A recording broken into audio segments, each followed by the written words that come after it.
நீங்களும் நானும் நமது முன்னோர்களும் இனி வரப்போகும் ஒட்டுமொத்த மனித குலமும் ஒரு காலத்தில் ஒரு பிரம்மாண்டமான சபையில் நேரடியாக சந்தித்து ஒரு ஒப்பந்தம் செய்திருக்கிறோம் என்பது உங்களுக்கு தெரியுமா? இன்று நாம் அறிமுகமில்லாத அந்நியர்களாக ஒருவரை ஒருவர் கடந்து செல்லலாம். ஆனால் நாம் அனைவரும் உலகத்தில் பிறப்பதற்கு முன்பே அந்த மகா சபையில் ஒருவரை ஒருவர் சந்தித்திருக்கிறோம். நமது இந்த உடம்பு மண்ணால் ஆனது, ஒரு நாள் மண்ணோடு மண்ணாக போய்விடும். ஆனால் நமக்குள் இருக்கும் ஆன்மா அந்த இறைவனிடம் வாக்கு கொடுத்துவிட்டு வந்த ஒன்று. மனிதன் எப்போதும் நான் யார், நான் எங்கிருந்து வந்தேன், நான் எங்கே போகப் போகிறேன் என்ற தேடலில் இருப்பதற்கு காரணம் இந்த ஆதி ஒப்பந்தம்தான். அந்த சம்பவம் சொர்க்கத்தில் நிகழவில்லை. ஆதி மனிதர் ஆதம் அலைஹிஸ்ஸலாம் மற்றும் அவர்களின் மனைவி அன்னை ஹவ்வா அலைஹிஸ்ஸலாம் ஆகியோர் பூமிக்கு இறக்கப்பட்ட பிறகு மக்காவிற்கு அருகில் உள்ள அரஃபா மைதானத்தின் நுஃபான் எனும் பள்ளத்தாக்கில் வைத்துதான் அந்த மகா ஒப்பந்தம் நடைபெற்றது. இறைவன் ஆதம் அலைஹிஸ்ஸலாம் அவர்களின் முதுகுத்தண்டிலிருந்து இறுதி தீர்ப்பு நாள் வரை அன்னை ஹவ்வா அலைஹிஸ்ஸலாம் அவர்களின் மூலம் பிறக்கப் போகின்ற அத்தனை ஆன்மாக்களையும் வெளியே எடுத்தான். அந்த பிரம்மாண்டமான சபையில்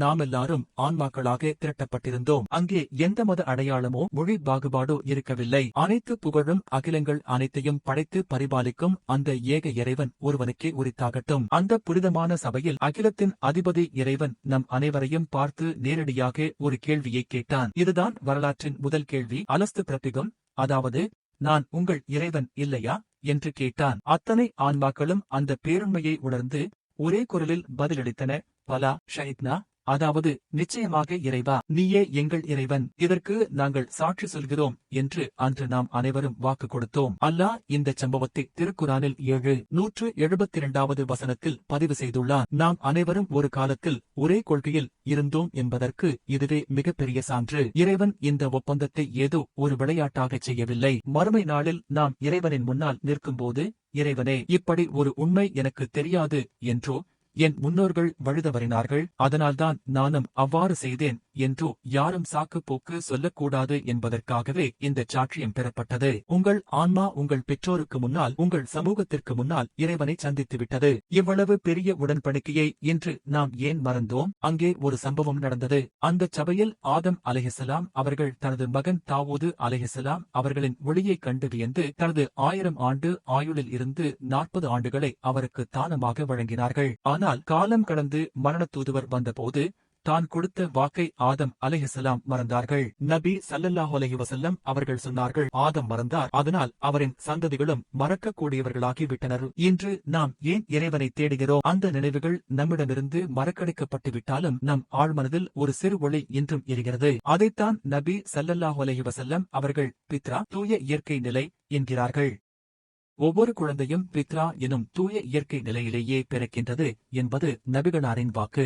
நீங்கள் இன்று எந்த நம்பிக்கையில் இருந்தாலும் உங்கள் உள்ளத்தில் இருக்கும் அந்த தூய்மையான தேடல் நுஃபான் பள்ளத்தாக்கில் நீங்கள் கண்ட அந்த பேரொளியின் மிச்சம்தான். நாம் ஆபத்து நேரங்களில் இறைவனை அழைப்பதற்கு காரணம் நம் மூளை மறந்தாலும் நம் ஆன்மா அந்த ஆதி ஒப்பந்தத்தை இன்றும் நினைவில் வைத்திருப்பதுதான். அன்று அந்த சபையில் இறைவனுக்கும் நமக்கும் இடையில் எந்த ஒரு உருவமோ புகைப்படமோ அல்லது இடைத்தரகர்களோ இருக்கவில்லை. எதை கொண்டும் உருவகப்படுத்த முடியாத அந்த மகா சக்தியை மனதால் மட்டுமே உணர வேண்டும் என்பதுதான் அந்த ஆதிப்பாடம். இறைவன் புனித குரானில் அவனை போன்றது எதுவுமில்லை என்று கூறுகிறான். நாம் உருவாக்கும் எந்த ஒரு வடிவமும் அந்த படைப்பாளனின் பிரம்மாண்டத்திற்கு ஈடாக முடியாது. அதேபோல மகான்கள் மற்றும் அவ்லியாக்கள் மீது நாம் காட்டும் அன்பு என்பது அவர்கள் காட்டிய தூய இறைவழியில் நாமும் நடப்பதாக இருக்க வேண்டுமே தவிர அவர்களை இறைவனுக்கு நிகராகவோ அல்லது நம்முடைய வேண்டுதல்களை நிறைவேற்றும் இடைத்தரகர்களாகவோ ஆக்குவதாக இருக்கக்கூடாது. மரணித்த மகான்கள் உறங்கும் தர்காக்களுக்கு சென்று அவர்களிடம் கையேந்துவதும் அங்கு வழிபாடு நடத்துவதும் நுஃபான் பள்ளத்தாக்கில் நாம் செய்த அந்த ஆதி ஒப்பந்தத்திற்கு எதிரானது.